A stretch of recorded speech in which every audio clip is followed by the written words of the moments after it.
Good afternoon, ladies and gentlemen. Welcome to our web seminar series. My name is Garizi. I also want to greet our today's speakers for our webinars right now. Good afternoon, Mr. Nalin Kumar, and also good afternoon, Ibu Aniek. It is very pleased to meet you both today. Okay, so before we start our seminar, let me introduce our speakers and also the brief topic of the seminar. Today we have two brilliant speakers. The first will be Dr. Insinyur Aniek Sri Handayani, who will give a brief presentation about Incubations and Innovation Business Center and Institut Teknologi Indonesia, and also its program to building startup from technology innovation. And our second speaker, Mr. Nalin Kumar, will explain about Orbit Future Academy and the strategies to develop startup technology innovation. This webinar resulted from collaborations between Orbit Future Academy and Institut Teknologi Indonesia. And we also open the question and answer session, but after we have the second presentation by Mr. Nalin Kumar. So everyone, please feel free to have a question later on. Okay, so we are going to start our first session with Ibu Aniek Sri Handayani. Let me give you a brief CV about her. Our first speaker, Ibu Aniek Sri Handayani, or we know as Ibu Aniek, is a lecturer of Chemical Engineering Department of Institut Teknologi Indonesia, or ITI. She is also a director of Business Incubation and Innovation Center in ITI. She also has made lots of magnificent inventions and innovations in chemical engineering research. And all right, no need to make it any longer. So Ibu Aniek, if you are ready, the time is yours. Ibu Aniek. Okay, thank you. Good evening, everyone. So once again, thank you for Bapak Ibu and all of the students coming to take time for following our webinar series. We go to presentation.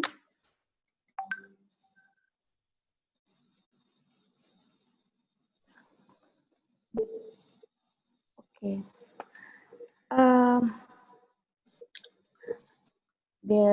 This participant coming from Aceh, Bandung, Semarang, Surabaya, Universitas Hasanuddin, and my student from ITI. Good evening.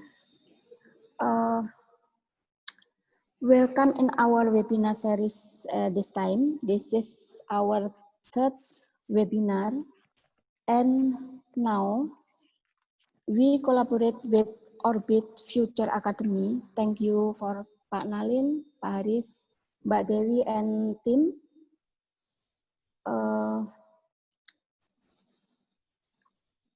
For your cooperation in preparing this webinar.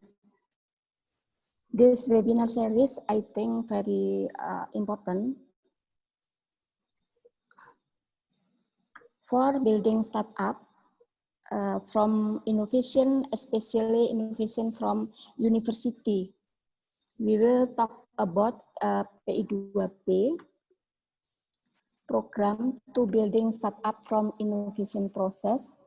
And before we start, we will give short introduce my company of Institut Teknologi Indonesia.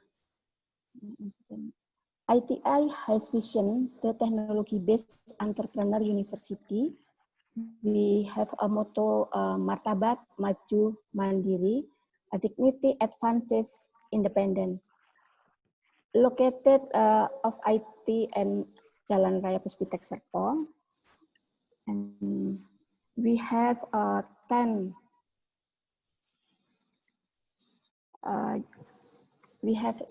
program studi, and our vision of founding father, Professor Dr.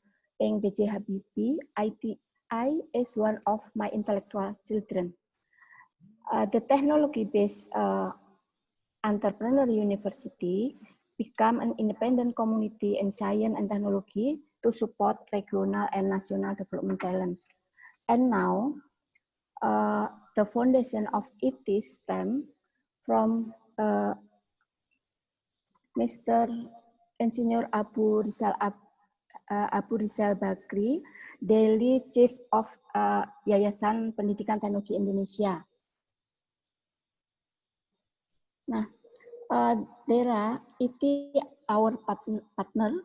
We have some partner from collaborate with various institutions and industry in developing human resources, research and development, internship, and community services.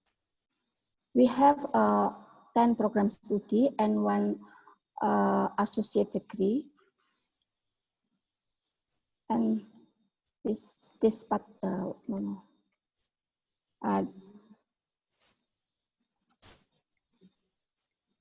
okay, this is my partner for entrepreneur program.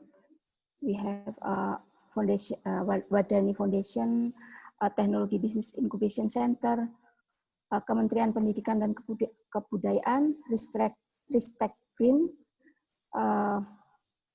pemerintah daerah Provinsi Banten, and industry. Now let me introduce myself. My name is Aniek Sri Handayani. Currently, I'm the head of PI2B Center of Innovation and Business Incubator, Institut Teknologi Indonesia. I will talk about PI2B that established since 2014, aim to produce technopreneur with value and competitive science and technology-based solution. PI2B supported and collaboration with Wadani Foundation for Curricula Entrepreneur, co-incubator with Teknologi Bisnis Incubator Center, also with Nano Center as accelerator and co-incubation. And we are also supported by industry, alumni as inventor or an investor who are member of the ITech community. Based on IT vision above, ITI required students to take entrepreneurship course, at least 5 credits based on student entrepreneur are targeted to have business idea that has been made prototype, which will be presented at the end of this semester in the exhibition prototyping competition. We collaborate with Wadani Foundation for developing entrepreneurship curriculum, using LearnWise modern learning method. Entrepreneur courses are managed by Entrepreneurship Center. Through EC, Entrepreneurship Center can hold discussion with mentors who are in the young entrepreneurs community. This community has several discussion programs with students before the ideas or prototype generated enter the incubator. Some idea that pass the prototyping competition will be incubated and guided to obtain funding from various sources such as KBMI, internal funding from ITECOM, PKM, PPBT, Ristekbin, PPBT from Ristekbin, and from pitching competition organized by national and international institutions. Furthermore, PI2B plays a role in incubation, tenant, and managing innovation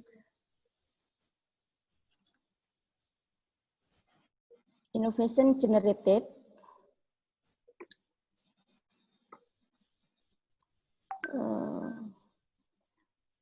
by the IT community and innovator from other community and research institutions. PI2B has several programs to help startup tenants in business development and management. Innovation to start up program, innovation to start up process, PI2B also built an innovation system towards startup.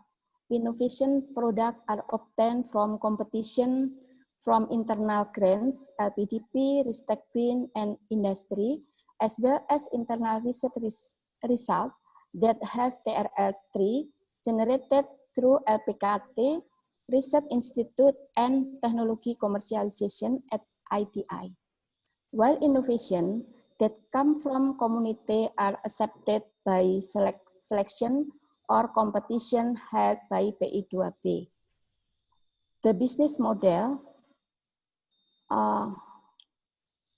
developed by PI2B is presented in the following slide. This is the business model program from PI2B. Now, the next slide, this is the PI2B milestone until 2020. Until 2020, some of PI2B tenants have graduated, but some also experience teamwork problem, so that startup that was built failed. This is requiring collaboration with influencer and angel investor network. Every year, PI2B can only manage funding for pre-incubation and incubation average about 2 billion. And in 2020, we sent 22 proposal for prototyping competition and 5 CPPBT proposal, 2 PPBT proposal, and 10 PKMK and 25 KBMI.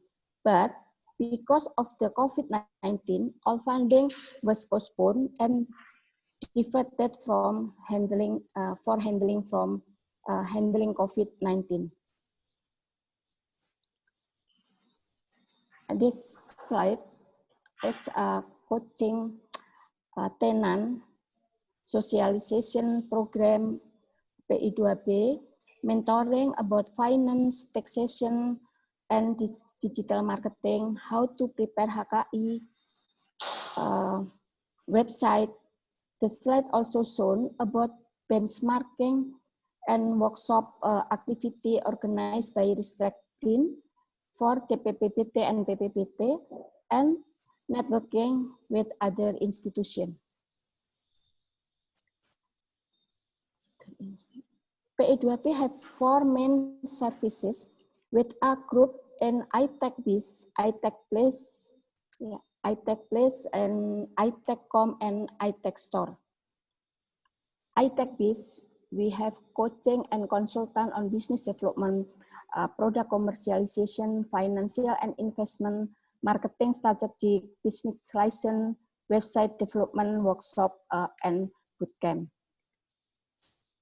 And iTechPlace, we provide an ideal and comfortable working place, include office, labs, and meeting room for the new entrepreneur with easy access to the business incubator and Puspiptek.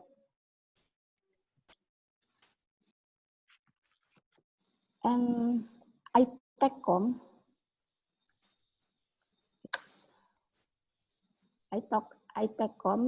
this iTechCom, it's forum where the community of investor and inventor from ITI or public can openly discuss the trend technology to synergize product development and or services requirement to create business opportunity.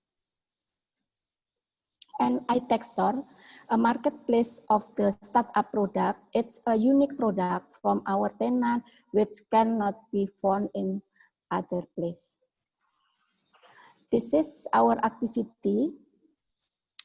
PI2B has achievement including Technopreneur Camp 2013, Asia Pacific Economic Cooperation APEC 2013, Student Entrepreneur Program 2014, and 2016, always get 1 to 3 states for applied technology 2015 to 2019.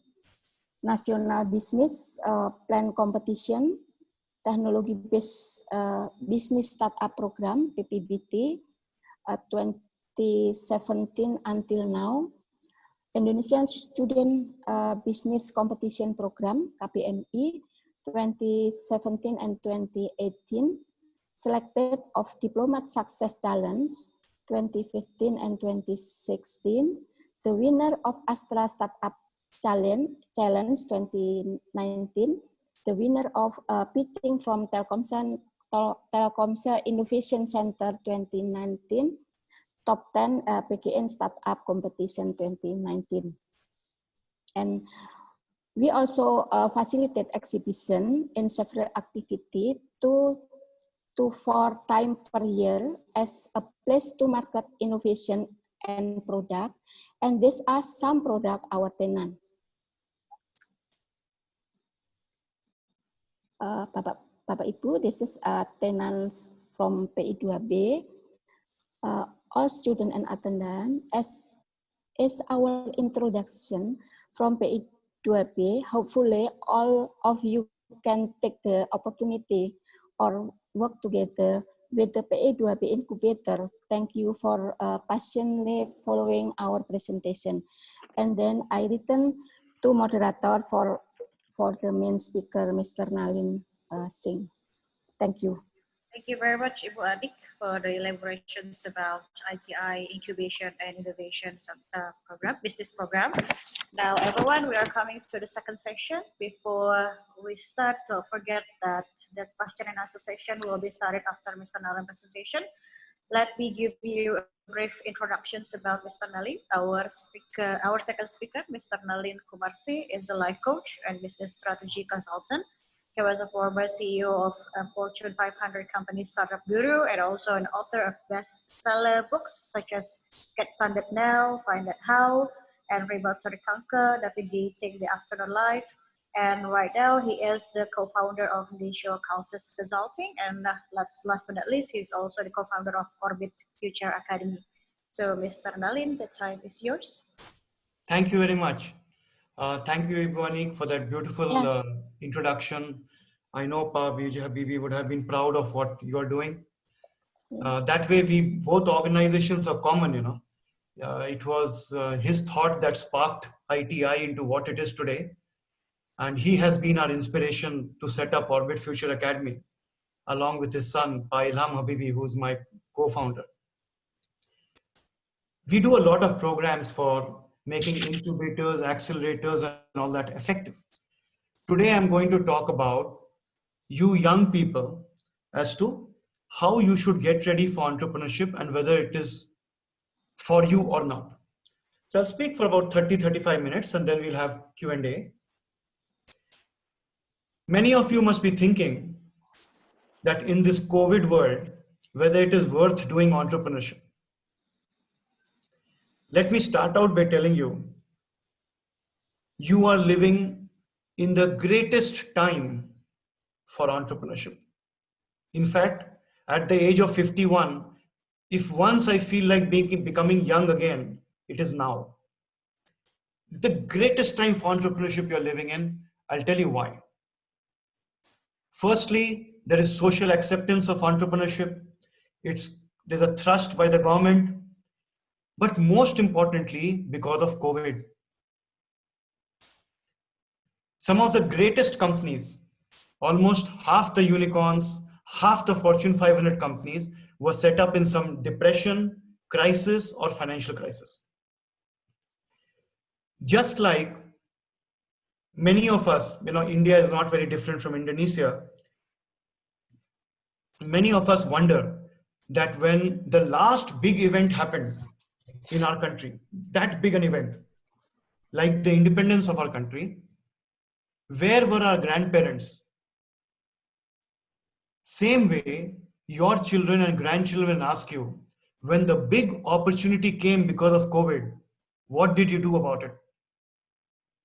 With that thought, let us start, because you are living in the greatest time and greatest opportunity for entrepreneurship. This picture, many of you would have seen over the last 2 days. This is the picture of SpaceX rocket of Elon Musk's company docking with the International Space Station yesterday. First time a private space organization has carried human beings to space. And it was a big moment, all over the world. People celebrated. They celebrated the entrepreneurship of Elon Musk. And people said, this is the greatest technological marvel that we have got. This spacecraft, this Falcon rocket that can not only take capsules like this to space, but also lands back safely for reuse. People hailed it as the greatest technological marvel. It got me thinking. This spacecraft, if you take even your motorcycle, you take your motorcycle as an example of technology. If you use it every day, how long will it last? 5 years, 10 years, 20 years, 30 years? If you need it to run, you need to put petrol in it with some oil or something like that. Will it run if you put diesel in it? Will it run if you put some hard, solid fuel like coal in it? Will it run if you put gas in it? Will it run if you put gas, solid and liquid in it? I know of a great technology which runs on gas, liquid, solid as fuel, and sometimes for many days can run without that also. That greatest piece of technology on the earth is you, your body, where whether you put food as fuel in the form of solid, liquid or gas, I hope you don't smoke, but or gas, it converts it into flesh, bone and blood. Can you think of any technology that can do that? Can you think of any technology that lasts for 60, 80, 100, sometimes 120 years? Can you think of any technology that if you don't feed it fuel, it will still last for 3 to 7 days? That is the greatest gift you've got. You are the biggest technology on the planet. The inability to understand that technology and use it is the problem. Research shows most human beings only use their brain 7%. 7%, single digit.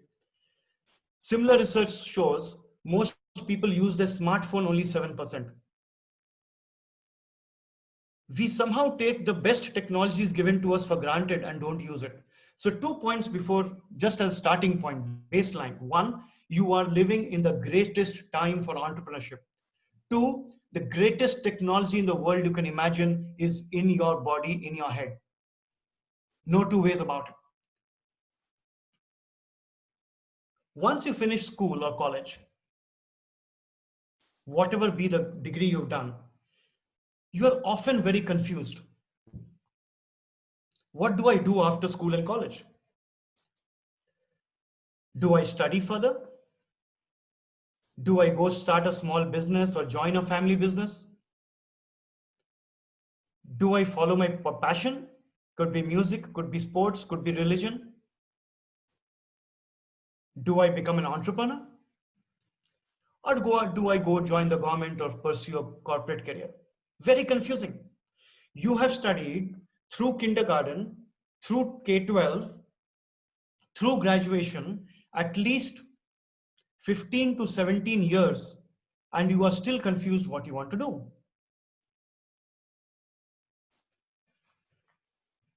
How will you do this? Whatever you choose,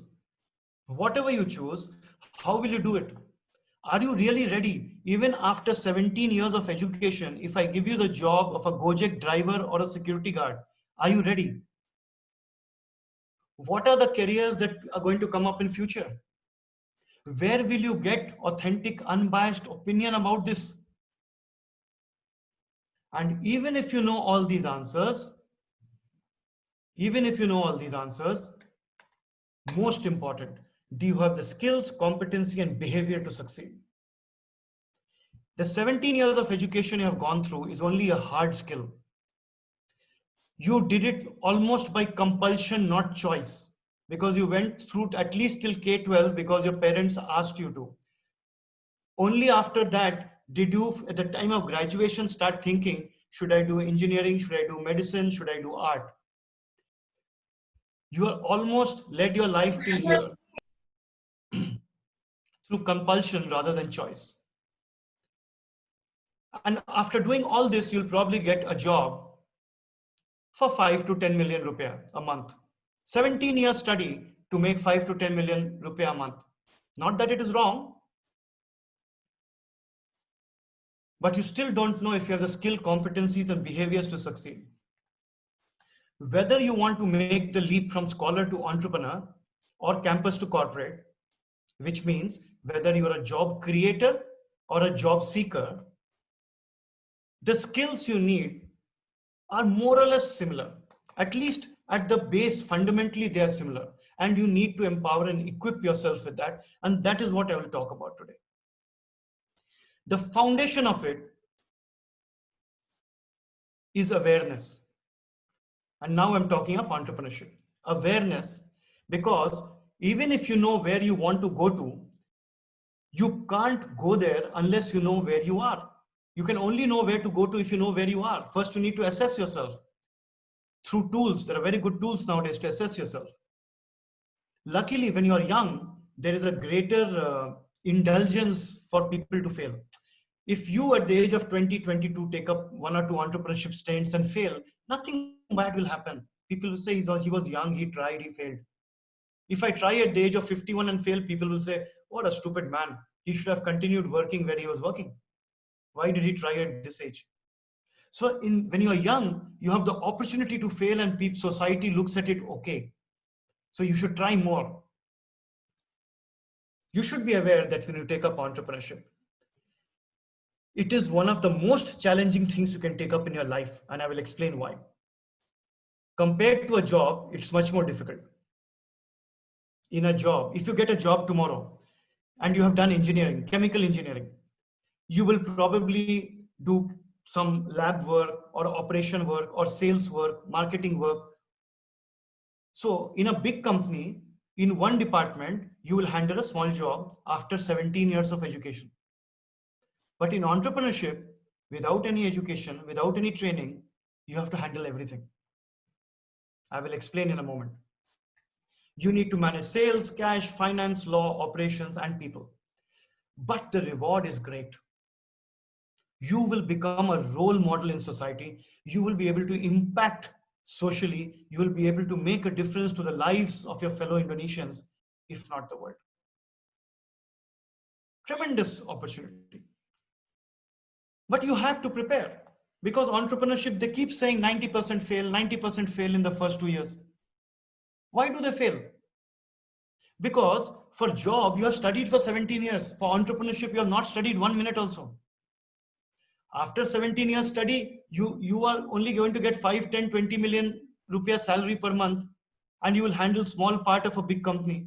In entrepreneurship, you are expecting to get millions of dollars without training, without learning, and you have to do all these jobs.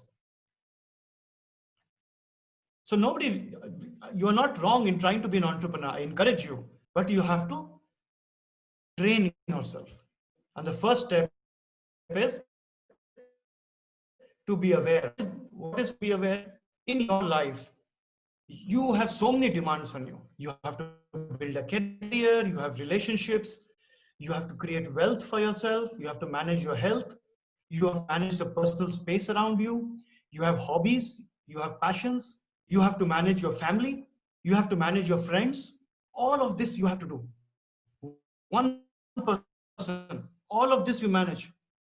When it comes to entrepreneurship, unlike managing a small role in a big company, you have to create a product, find out where the clients are, go sell it to them and get money from them, hire the right people and manage that talent and retain it, find shareholders who will invest in your business, manage the thousands of laws, statutory laws that have to be adhered to, continuously scale the company to make it bigger, faster, better, so that the employee shareholders everybody gets return, and manage the competition. All of this you have to do. So difficult, almost like being Superman. Better to do job. But entrepreneurship has great rewards. You can change your whole society, your whole family, and the lives of all the people around you. All of this you have to do with a sense of perfect timing. And COVID has given you that perfect timing. Just when the young people were complaining that everybody has already done all the ideas, everybody has already created all the music, everybody has already created all the TV shows, everybody has already created every kind of company, what will I do? Here comes COVID and gives you a whole new world of problems and opportunities. So timing, brilliant. Day in the life of an entrepreneur is pretty tough. They go through so many emotional ups and downs. Job is easy. Go to office, in lunchtime sit in the cafeteria and complain about your boss to your friends. My boss doesn't know what to do, my company doesn't know what to do, I have better idea. If I work for myself, I will earn more. And at the end of the month, even after complaining, salary will come. Not so in entrepreneurship. Entrepreneurship is tough. And a sign that it is tough is that because it's tough, because you're not trained for it, because you're handling everything, you tend to get frustrated, feel little insecure, and initially you find it more difficult. But there is a way to get over it. That is what I'm going to talk about today. You have to become mentally much stronger. You have to manage people better. You have to manage relationships better. Because suddenly, on your visiting card, you have put a title of CEO, COO, or co-founder or founder. Now the world is looking at you as a leader, not as an employee, as a leader. You must have the competencies of a leader. Many people ask me, can you teach me entrepreneurship? Unfortunately, the answer is I can't teach you entrepreneurship. Nobody can teach you entrepreneurship. Entrepreneurship is the ability to spot a problem or spot an opportunity and create a way to create wealth out of it or create an impact out of it. That nobody can teach you. That is the bad news. The good news is the key skill required to do this. What is the key skill? To spot opportunity and spot problems? Curiosity and inquisitiveness. You should be able to question everything around you. Recall when you were 5 to 8 years old. Recall when you go to a park after social distancing is over and see children of the age 5 to 8 playing around. They are eternally curious about everything. They see a butterfly, they chase it for 1 hour. They see a caterpillar and they ask the parent 50 questions till the parents become frustrated and don't know the answer. So the good news is the key skill that is required for entrepreneurship, curiosity and inquisitiveness, every one of us was born with that. We were born with it. Somewhere along the way, we lost it. Maybe people told us don't ask so many questions or told us to shut up. So we lost that skill, but it is there in every human being and can't be taught. You have to discover that part of it yourself. So if you want to pursue entrepreneurship, what are the questions you have to ask yourself? You have to stand in front of a mirror and ask yourself these questions. Do you have the inner mental strength to persevere through difficult times? Do you display the right behaviors for the role you aspire for? I mean, you want to be somebody like a Nadeem, a unicorn founder, become a minister, etc. But you are sitting whole day lazy on the sofa and watching some web series. Do you have the health and fitness, energy and enthusiasm? Do you have some financial security? Look, if you need to find food for yourself every day, 3 times a day, it's difficult to pursue entrepreneurship. Do you have so many social obligations of friends, joint family, etc., that you don't have time for entrepreneurship? Do you have people who are ill at home or elderly at home who need your attention? Are you emotionally stable at this time? I mean, you're already having a bad time emotionally, and on top of that, you want to take up a difficult path of entrepreneurship. Are you a quick learner? Do you have strong values? Do you have the traits for the path chosen? Are you curious? Are you inquisitive? Do you attract people? Are you fearful? I mean, you don't have the ability to take risk. Are you able to upskill yourself? Most entrepreneurs are self-learners, And lastly, do you feel lucky and blessed? If you don't feel grateful, lucky and blessed, probably you can't take up anything, let alone entrepreneurship. Because the path to success is built on these foundations of a value system, which will help you create a larger vision for yourself, which will help you set goals for yourself, which you can pursue with integrity and ethics, creating a wholesome personality, and displaying the professionalism along with hard work. That is what will make you succeed. More or less, this is how the pyramid goes. But in your college itself, you'll see many students, many friends who want to be an entrepreneur but don't become an entrepreneur. They are entrepreneurs. One day they will become entrepreneur. They keep talking about it. What should they do? Remember, entrepreneurship has been there, it has evolved over the last 1,000 years or so. People did not have the luxury of being entrepreneurs earlier. They used to be hunters to search for food whole day. There was no time for anything else. And entrepreneurs used to risk their life. This is the Silk Route, from what is now Turkey to China, where people used to carry goods and services from one side to the other, risking their lives. Today, all you need is a laptop and an internet connection. And with technology, you can become an entrepreneur. How do you move from being a entrepreneur who wants to be an entrepreneur to becoming an entrepreneur? You need to make 5 shifts. I'm now from now only going to talk about these 5 shifts and the 5 skills you need to be an entrepreneur. What are these 5 shifts? Anybody who wants to start a business or already started a business or wants to scale a business or is just coming out of college and wants to pursue entrepreneurship, which I highly recommend, because it's better to fail early, fail fast if you fail at all. But with the things I'm telling you, chances 90% you will succeed. So what are those 5 mental shifts? Are you something like this, that you are thinking about starting a business, but you're unable to take the next step? You're excited about an idea, but you're unable to convert it into a business. Every day you get a different idea. Or you started a business, you're unable to get it funded or scale it up. And you're watching other people succeed, whereas that idea came to you first. Other people are succeeding with ideas that you got. These are all signs that you're an entrepreneur. And you need to change that mindset and understand how an entrepreneur thinks. What are the 5 things? These are the 5 shifts you need to make mentally. Number 1, you have to decide to be the best. That doesn't mean the best in everything and become Superman. But one single skill. What is that one skill that you have got, which nobody else has got, or at least it is better than 10,000 other people?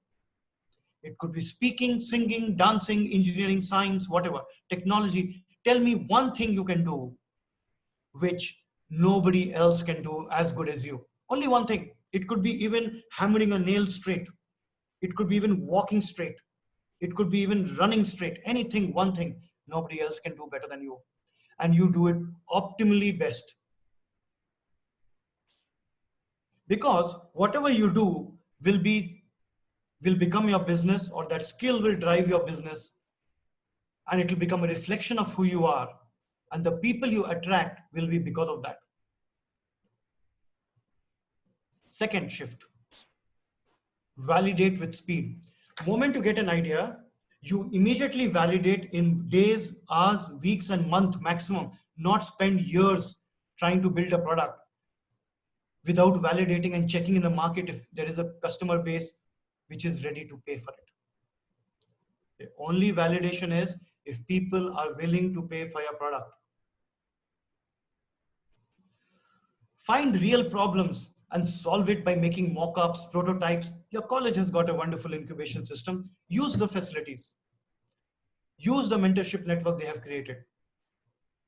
Validate the product in hours and weeks, not in months and years. Third shift. Entrepreneurs make a lot of mistake here. When you select an idea, okay, and this is called a scaling unit in the entrepreneur world, select a small segment to test it on. Remember, Gojek did not start the way it looks today. They started with one service, one city, one area. Amazon started by only selling books. So select one scaling unit, which means one industry, one geography, one area, and dominate it like hell. Even if you want to do a job, identify one skill, sales, marketing, finance, engineering, whatever. Become an expert in that, then expand. Don't try to do everything yourself. People try to do too much. One niche you have to dominate. Otherwise, when you come to me for investment or advice, I will ask you very uncomfortable questions. I'll give you an example. Yesterday, one person came to me and said, I have built this product which everybody can use. I said, okay, where do you live? Oh, I live in an apartment in a apartment block. I said, okay, how many people in your apartment block? 500 people. Okay. How many people on your social media page? Oh, I have 3,000 people on my social media page. How many customers do you have? 5. How can you have 3,000 people on your social media page, 500 people in your apartment block, and only 5 customers? Why are your friends and family not buying from you first? That is the ultimate validation. Identify a niche and go and dominate it like hell. Fourth shift. While you're dominating a niche, your vision, your sight can be low, but your vision has to be far. A vision for who you are, where you are trying to go to, where you see the business in 5-10 years time. That is what will attract customers, clients, and employees to journey with you in this journey of entrepreneurship. Every unicorn you see in the world took 10 to 15 years to become a unicorn. It's not an overnight success story. Last shift, fifth shift, invest in mentors. You are trying to jump 17 years of education, which you do to get a job. You're trying to jump that and become an entrepreneur at CEO level straight away. Because to be a CEO in a job, it will take you another 15 to 20 years of working there. You are trying to jump 17 years of education, 20 years of hard work, 37 to 40 years, and become an entrepreneur overnight. You need people who can guide you, who have seen this movie and this path before, so that you don't go in the 90% failure category, but you become a role model for society. So the 5 things: decide to be the best, validate with speed, dominate a micro niche, scale with vision and culture, invest in mentors. Now you have a choice. You want to continue being an entrepreneur and complain, or become an entrepreneur, which I highly recommend because the timing is absolutely brilliant. I have only one line on habits of entrepreneurs. It's a chapter on its own. And we have in Orchid Future Academy an online course for this. We are launching in 2 weeks' time. Inculcate the right habits that makes entrepreneurs succeed. You can't have dreams of a billionaire and the work ethic of a blue-collar worker. That means you can't dream to be a Panadim and sit on your sofa and watch web series whole day and chat on Instagram and Snapchat or whatever. Because the reasons 90% companies fail is purely because they don't plan. And before you plan for the business, you need to plan for your skills and your life. Failure rates are high because of the incompetence of founders. Hence, you need to fix yourself. And a good place to start after finding how ready you are is to decide, why do you want to do entrepreneurship? Many people want to do entrepreneurship because it's glamorous. Oh, everybody is doing it, so even I will do it. Many want to do it because they want to be their own boss. Actually, it just shows you can't get along with people. Many want to do it because it's flexible. I can do 3 jobs a day. I can, to play football in the evening whenever I want. And many think they will have huge amount of money. But the truth is quite different. It's not glamorous. It's very stressful. It's a huge responsibility. You'll be the boss? No, everyone else will be the boss. Your clients, employees, shareholders, everybody will be your boss. Instead of being flexible, you will become a role model because you have put yourself on that pedestal. Everybody will scrutinize every small action of yours, like you scrutinize your role models and people above you. Make more money? Oh no, you're always worrying where the next cash will come from. So while you should do entrepreneurship, you should do it for the right reasons. The right reasons are, you have a product or service that the world needs, and you absolutely need to do it to feel fulfilled. And I encourage you to try it early rather than late. Like I've said, the 30, 40-year gap in skill and experience between what you want to be as an entrepreneur and where you are now, just out of college. This you cannot cross by taking baby steps. You have to make a fundamental shift in your behaviors, habits, and mindset. I've spoken about a few. Because the only thing your investors, employees, clients, shareholders, everybody is looking for, whether you're an entrepreneur or you're working for somebody, is, can I trust this person to deliver? And trust can only be seen by your habits, behaviors, your personal branding, the way you walk, talk, behave, the way you speak, the way you come across with credibility. That said, that would have been taken many hours on its own. I'm going to come to my last segment of what are the 5 essential skills that an entrepreneur should have, out of which 2 are absolutely essential. If you don't have them, you should not take up entrepreneurship. The other 3 you can find in co-founders. This one you could find in co-founder. Number 1 skill is to have the ability to communicate, which starts with being able to listen carefully. Have you ever wondered, when people fight, the most often reason is, you don't listen to me. They accuse each other of not listening to each other.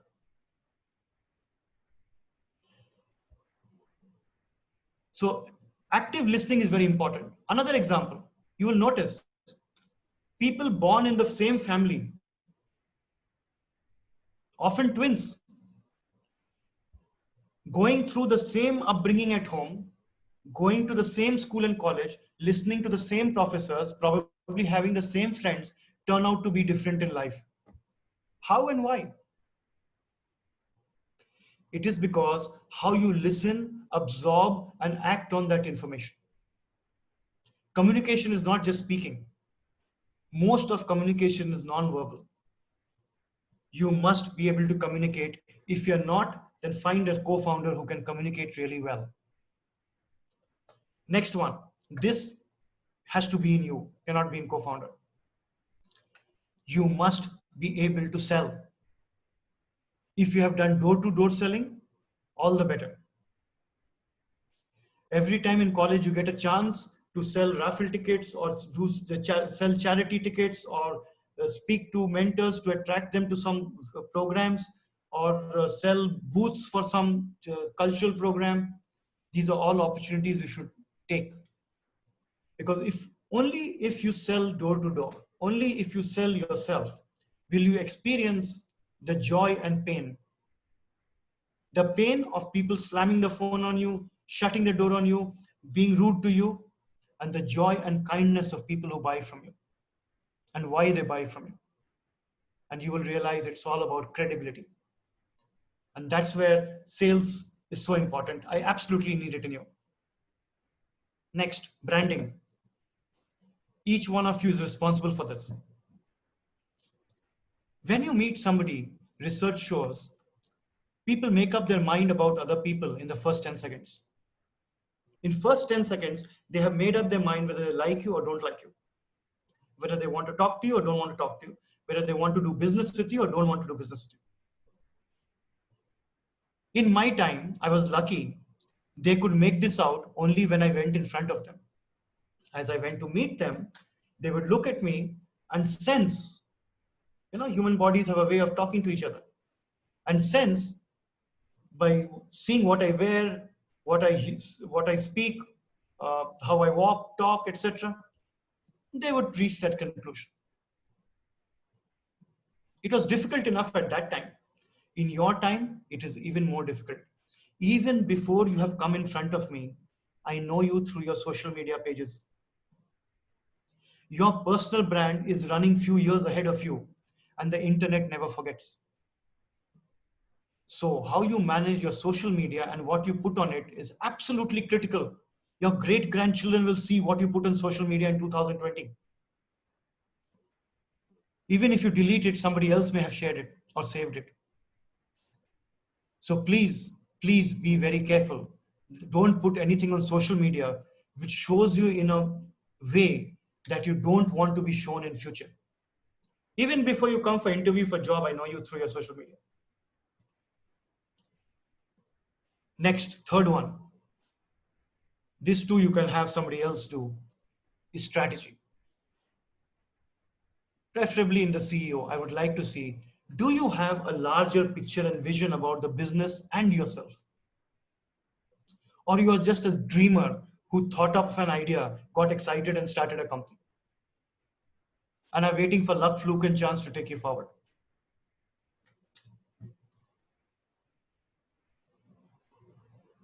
And lastly, can you manage cash? You don't need to be an accountant. You can hire an accountant. You can hire a CPA or a chartered accountant to do other stuff for you, a CFO. But you must know how to manage cash. Sales and managing cash are the two essential skills of a first-time and early-stage entrepreneur, without which at least I don't back them, and I don't know anybody else who does.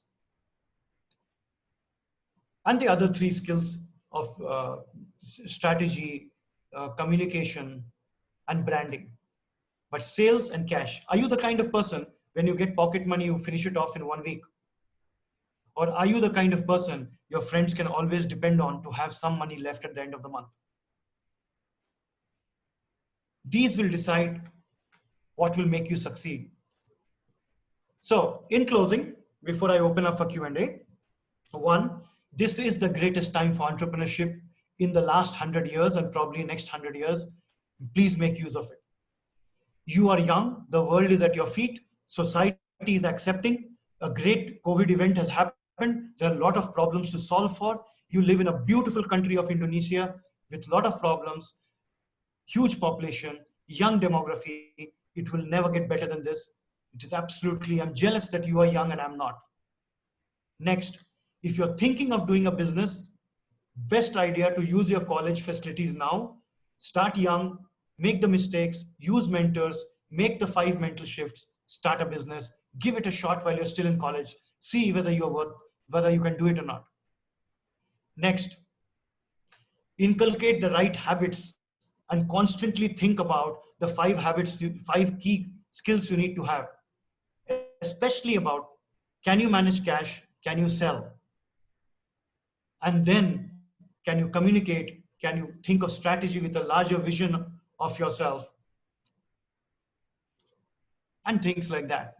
All the time worrying about your personal brand, because whether you work for somebody or you create jobs, people always like to back people, and they back people who have credibility. With that thought, I give it back for Q&A.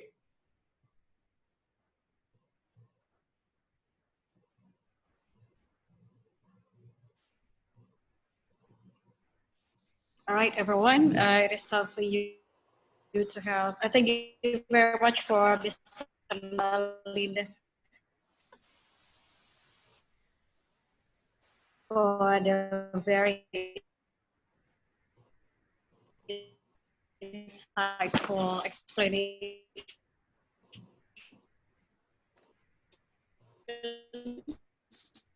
about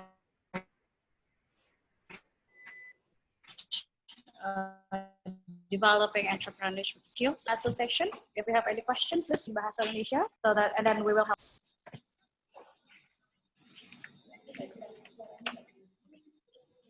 Once again, do you have any questions? I see a question in the chat. Yeah.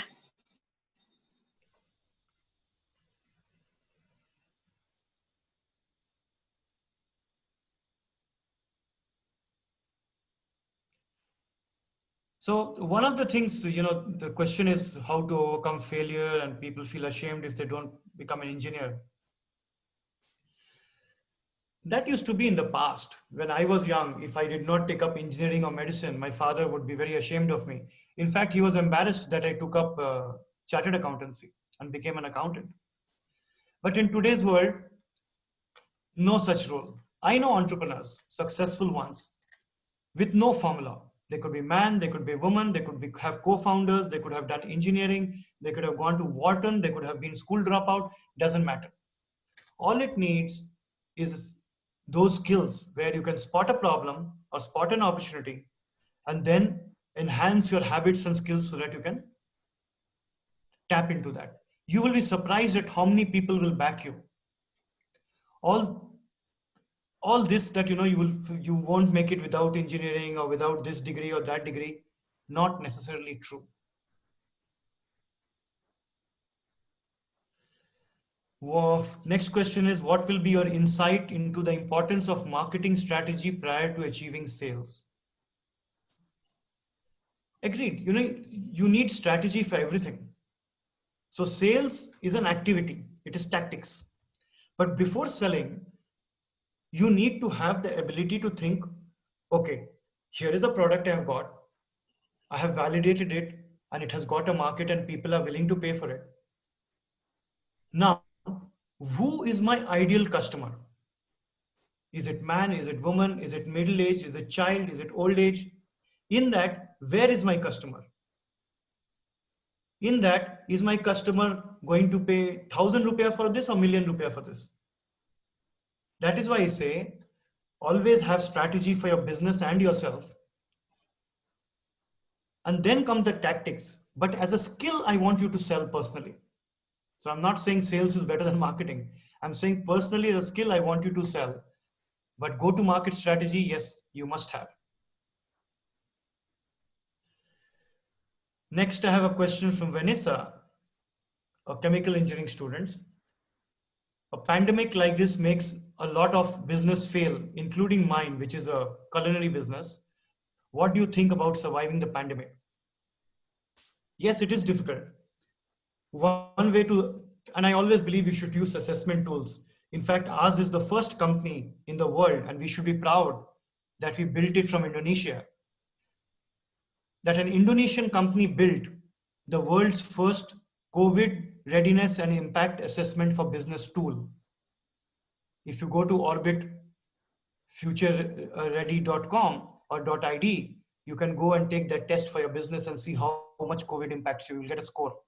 It's a matter of pride. It's innovation from Indonesia. But yes, the pandemic has impacted, but look at it. You are in a business, culinary, which cannot fail, We do need to eat. But how we eat, where we eat has changed. So in culinary, if you are in a physical restaurant, yes, you are very badly impacted. But if you do cloud kitchen, if you do home delivery, if you do big kitchen, etc., there are so many people who are stranded at home who used to eat in restaurants before, don't know where to get the food from. So there is opportunity in this adversity. You should speak to your mentors and get guidance, because culinary is impacted, but particular kind of culinary. Food consumption has gone up. Go to any supermarket, the shelves are empty. not full. Next, I'm a researcher and lecturer. I want to develop one of my own research results. Do you think it can be successful? What is the strategy for developing a project? Question from YouTube. Now, your research results should be validated. Knowing research, being a researcher, you will know for every 15 research results that succeed in the lab, only one succeeds in the market, or only one sees the market. How many succeed out of that, we don't know. So for you, the best strategy is take your research result. If it is patentable, patent it, apply for patent. Then find a partner in some industry where this can be used. Ask them to give you to partner with you so that you can run a pilot project with them. Get a certificate from them that this works, and then go out and set up a business for it. Validate it in real life, real industry, first time. What are the startup stages is the next question. Startup stages are various. You could have ideation stage where it's all in your head. You could have early stage, and in early stage you could have prototyping stage, validation phase, or when the prototyping is just over and you're starting to get a few clients. Till there it is early stage. When you cash break even and are able to pay your own bills, that is the middle stage. That is when actually outside investors come. Before that, it is self, friends, family, incubator, accelerator, government grant. Unless you have patented product. After this middle stage is the scale up stage, like a Gojek and now Gojek, Tokopedia. They are not startups anymore, right? They are big multi-billion-dollar companies. So those are the three broad stages, but even in that, there are multiple stages. Next, I have a question from a researcher and lecturer. How to choose a research topic which is marketable in the future? How long the stages from lab to market will take time? The research topic you should choose is something that is a big pain for people. Choose a topic where people have a real pain and they will be willing to pay for the solution. See, there's a lot of research you can do on things which people won't pay for. But if you want to set up a business, if you want to do good for society, you can do research on so many other things.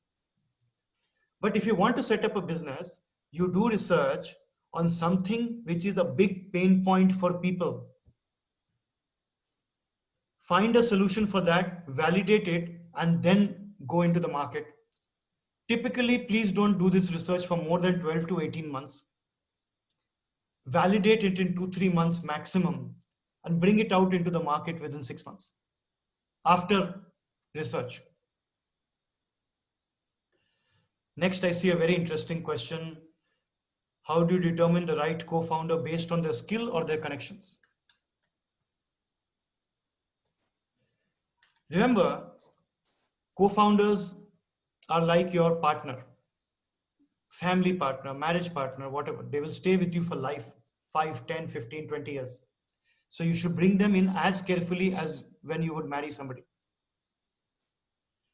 The best way to do it is assess your own skills. Okay. So for example, when I started Orbit Future Academy with Pa Sachin, who's lived here for 23 years, and Pa Ilham Habibi, I assessed my own skills. What am I good at? What am I not good at? I am good at startup world, funding, entrepreneurship.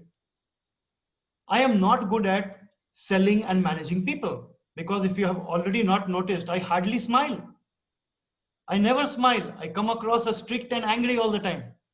So I cannot be put in front of some program where small children have to be taught. I will scare them. So for those things, I have other people. So how you get co-founders is you see what are your strengths and weaknesses.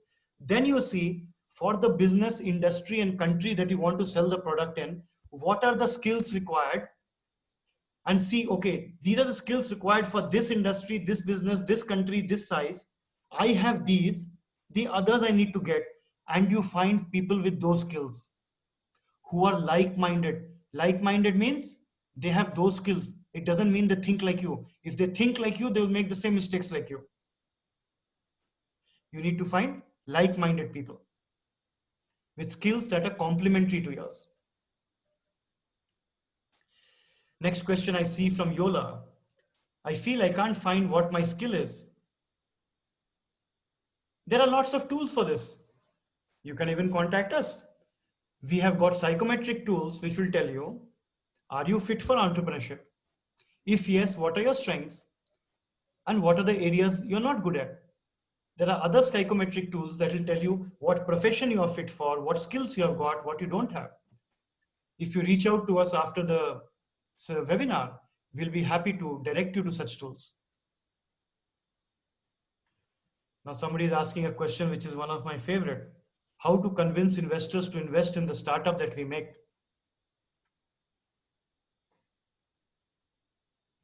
Investors also are like marriage. They will stay for 5-10 years with you. If you have to convince your partner in your life to marry you, then that marriage is not going to last. They should also feel equally attracted to you and feel it from within. Same way, investor, when he sees your company, it should not be you convincing them. It is them just looking for one thing. Can I put the money on this person and trust this person with my money? It is all about credibility. That is why your personal branding, your habits, your skills are so important. The idea, business, etc., most people come up with the same idea and business like other people. But why do some get funded and others don't get funded? Your credibility. And your credibility has got 4 pillars. What are those 4 pillars? 1, knowledge and skills. Knowledge doesn't come up from reading only textbooks or reading Twitter and reading Facebook. True knowledge. In your area, your subject, you should be an expert. The skills and habits, that's 1 pillar, which is actually 80% out of credibility. If I tell you investors 80% weightage they give to credibility, within credibility they give knowledge and skills 80% credibility. Then they give credibility to readiness. How ready are you? Which we talked about earlier. You and your business and your co-founders, how ready are you? Third, they give weightage to what does your collateral look like? How much pain and patience you have put into making your pitch deck from an investment. And lastly, they look at your personal branding. How much experience you have, what have you studied, how you come across on social media, can you communicate, whether you're an outgoing person, etc. All of it is about credibility. Can I trust this person with my money? That is the key. Okay, any other questions? Any other questions?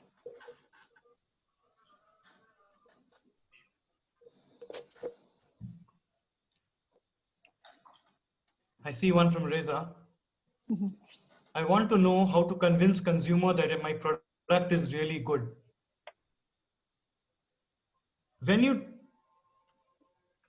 One is obvious one, right? If it's really good, people will automatically get attracted to it, provided you have made them aware of it through marketing and sales. And marketing and sales, that's why I'm saying, choose a small geography, choose your friends, family, your apartment block, your city, and make sure that you market in that really well. In that also, for the first 5-10 people, like all these apps people do to you, give it free. Let people experience it. Let them write reviews about their experience. And slowly, as people know about it, then you can start charging for it. But really, it is about experience. You have to give it to people to experience the product, write about it, and then others will get attracted to it.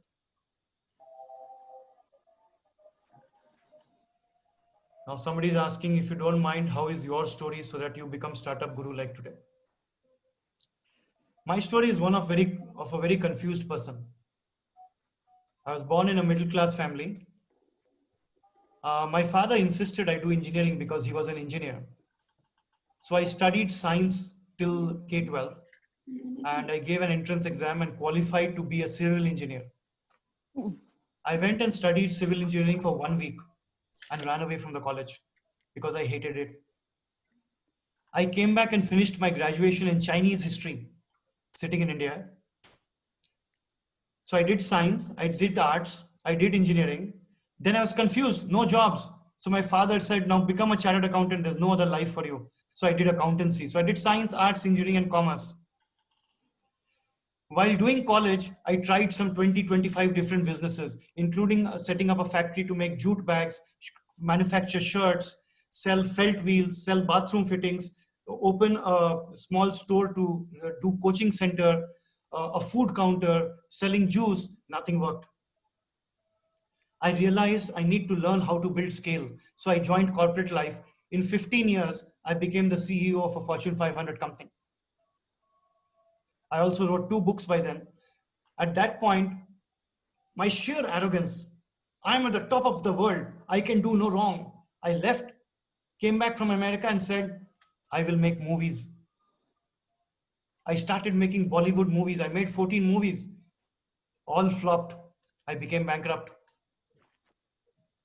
Not very long ago, 2012, 8 years ago, I was on the street.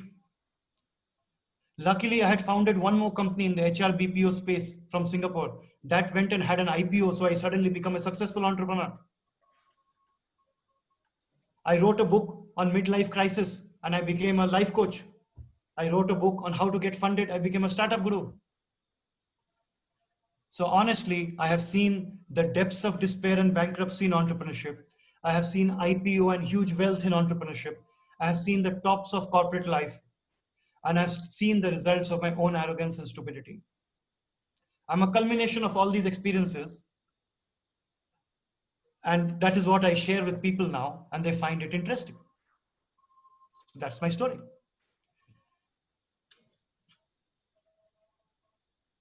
How do I determine whether I'm capable of starting a business? I strongly recommend you start speaking to people around you. Most of the time, the people around you, your family, your friends, your mentors, know the answer but don't tell you because they may hurt you. Or they feel they will lose the friendship. Or they feel you will get offended. So you should sit down and ask them. The other is to take psychometric tests, and they will tell you in 15 minutes, it will tell you whether you are fit for entrepreneurship or not. Everybody is, but which part of entrepreneurship? And if you set up a company, what role should you play in that? Everybody cannot be CEO. Maybe you should be sales, maybe you should be operations. So in Orbit Future Academy, I handle operations. I'm good at that. What else?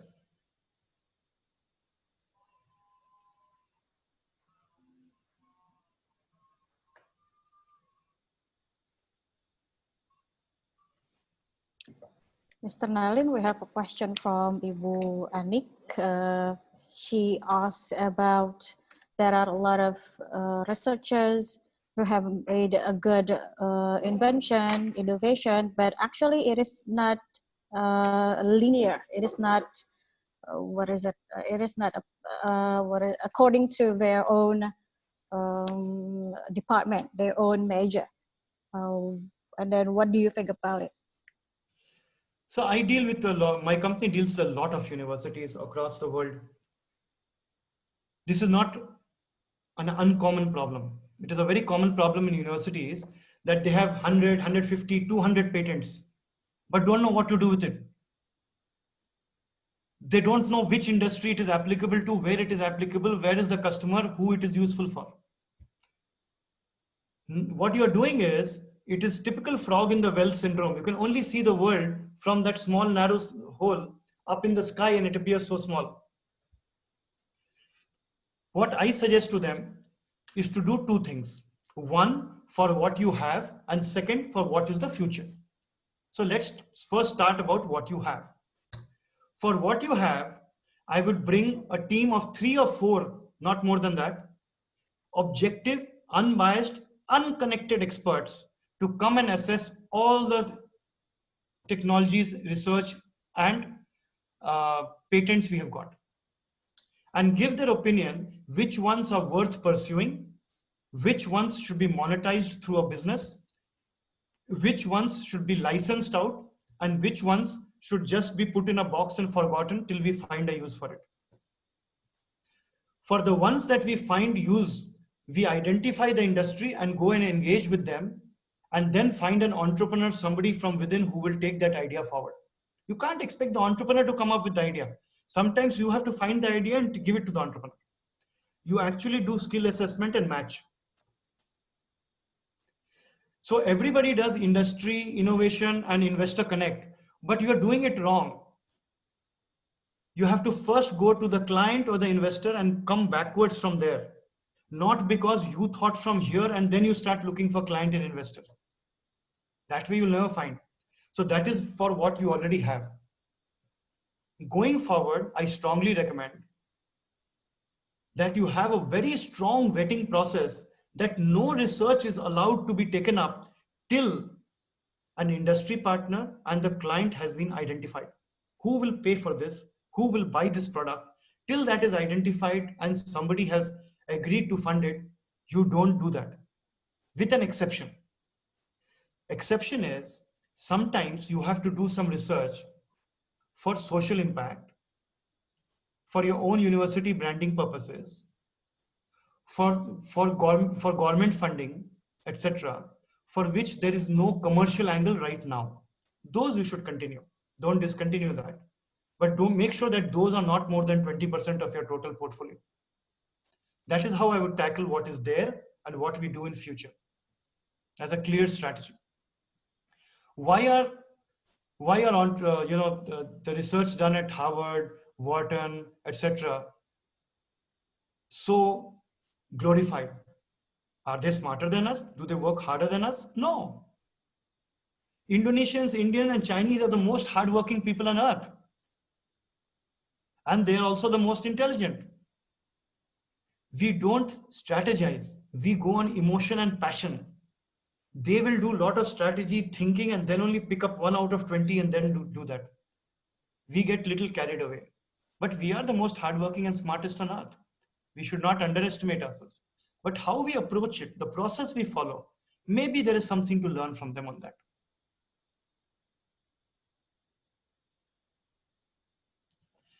Next one is from Joanne. I'm a chemical engineer from Surabaya.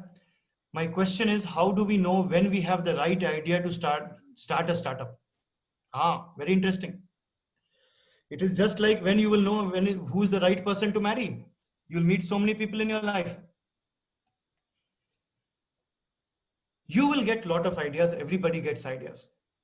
You getting ideas only means that you are human. Every human being gets ideas because you have the biggest technology on earth, your body.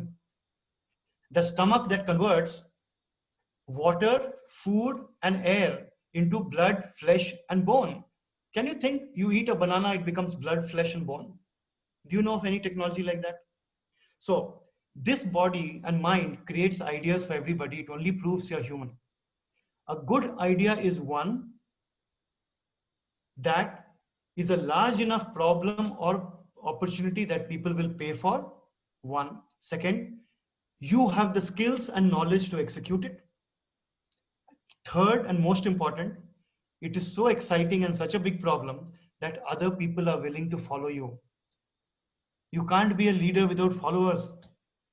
You can't say I'm CEO, but nobody in my friend or family wanted to follow me in this idea. Those are the ways to validate whether you're on the right path or not. You have to talk to a lot of people. And please don't say it is secret. It is so secret I can't talk to people. Sorry, it doesn't work.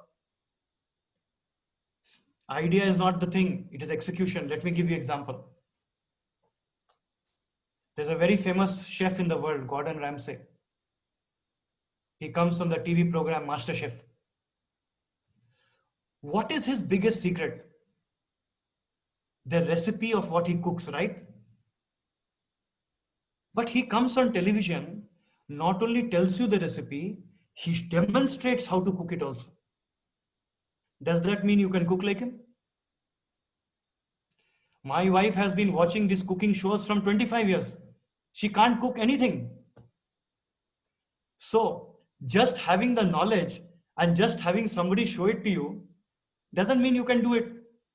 I'm a big fan of Ronaldo. I watch every video of his. Can I play like Ronaldo? No, I cannot. The 10 people who play with him, they also cannot play like Ronaldo. They watch him from 10 meters away.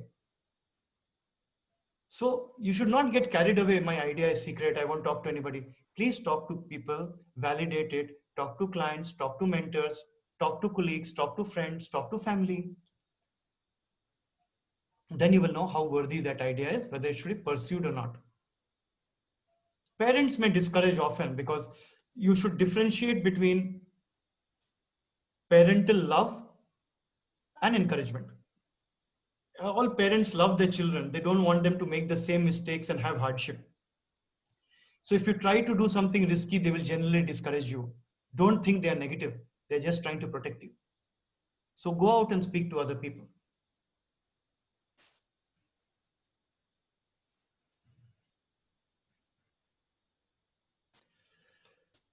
We are heading for Industrial Revolution 4.0, but on the other hand, we are also facing a big political and economic crisis, pandemic, and climate change.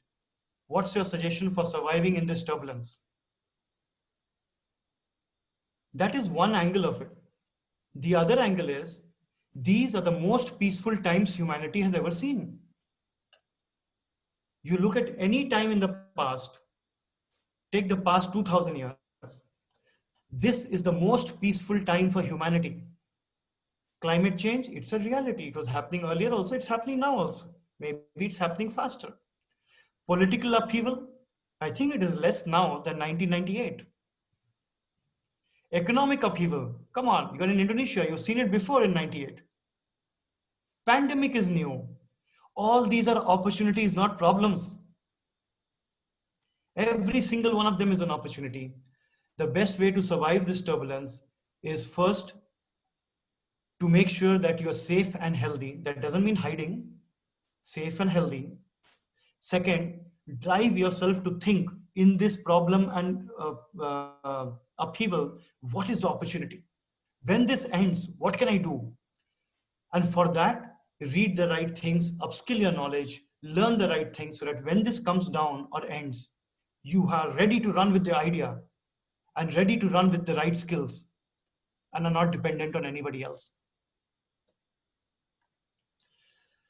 How important is joining university incubation? Oh, absolutely. I would have loved it if my university had incubation when I was young. You are getting a chance. Think about it. If you don't join university incubation, you come out of university and then you start a business. Now you have to pay for the incubation center. You have to pay for the mentors. You have to pay for the guides. You have to pay for everything. In university incubation, so many things are subsidized and free, which you take for granted. You have professors and lecturers with 5, 10, 20, 30 years experience. They're not fools. They have also seen life. They can give you so many inputs. They can connect you to so many people. Your incubation managers, you must absolutely use that. See the word incubation. How is it used in the context of human life? When you are just born as a child, before even your eyes open, if you're weak and frail, they put you in an incubator for 1 day, 2 day, 5 day, 10 day, till you are strong enough to face the world on your own. Same with incubator in university. Your idea can survive, cannot survive. It is the best place to test your idea. You must use university incubation. In today's world, you don't go to university for a degree. You don't go to university to get a job. You go to university to acquire the skills, habits, network, and incubation for your future life. Even if you are going to go for a job in future, test it out, try it out, see if it is for you. Fail, doesn't matter. Even university, people will forgive you. Nobody will notice. What else?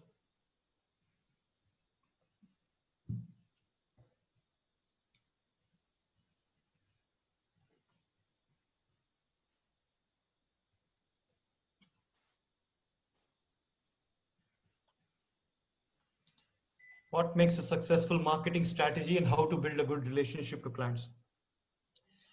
Again, A successful marketing strategy cannot be run without a decent product. So fundamentally, you need a proper product that people get value out of for the amount they pay. After that, the strategy of how to reach the customer, where they are, who they are, and make sure that their experiences are in line with the value they thought they were getting, that will automatically build strong relationship with clients. There's nothing better than delivering what you promised. It's better to over deliver and under promise than the other way around, because just good marketing will not help. Ultimately, you need good product, combination of both. Okay, I think we're out of questions and probably out of time as well.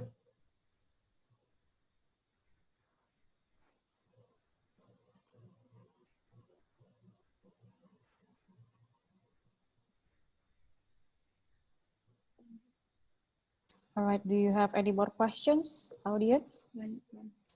Perhaps one last question? You can have a question in Indonesia, bahasa Indonesia. Yes, definitely.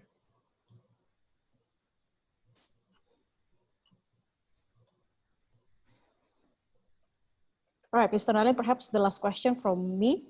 If I want to have, if I want to start a business, but I am afraid to do it alone. I also am afraid if somebody wants to accompany me. So it is better to start a business alone or accompany with somebody. And what kind of people that can accompany us doing the business? I strongly recommend you get co-founders, Mm-hmm. but there should not be more than 4 co-founders, maximum, preferably 2 or 3 maximum. Okay, and find people with who have a common vision, want to do something in life, are driven in the same way as you, but have different skill sets. So when I look at it, if you are the shy type and can't sell, or if you need somebody to manage money, you should look in your group, who is the person who manages money in the group best. You know, when you go out for lunch together, dinner together, sometimes you make one person check the bill. Sometimes you know who you can borrow money from, who you will never give money to. You more or less know, okay, this person is dependable with money. Then you see other people in your group.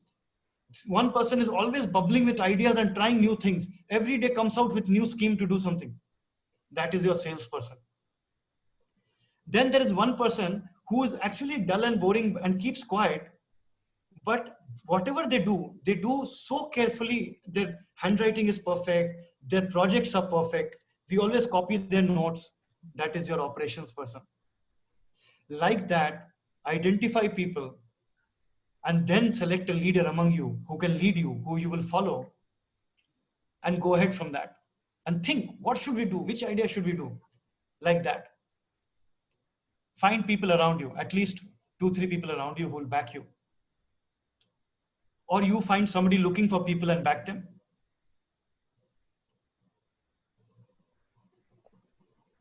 Okay, thank you, Mr. Nalin, for the questions, for the answers. Sorry, and thank you very much for the audience who have questions to Mr. Nalin. If there is no more question, we will close the webinar. Okay, thank you. I think we have come to the end of this webinar. Thank you very much for our speakers, Mr. Nalin Kumar and Ibu Aniek. And also thank you for the audience for coming to this event. We hope after seeing the seminar, you can enhance your creation, your creativity, and also your spirit to develop your entrepreneurship skills and also develop your startup program effort. Once again, thank you very much for everyone. And good afternoon. See you again in the next webinar. Thank you. Thank you very much. Very much.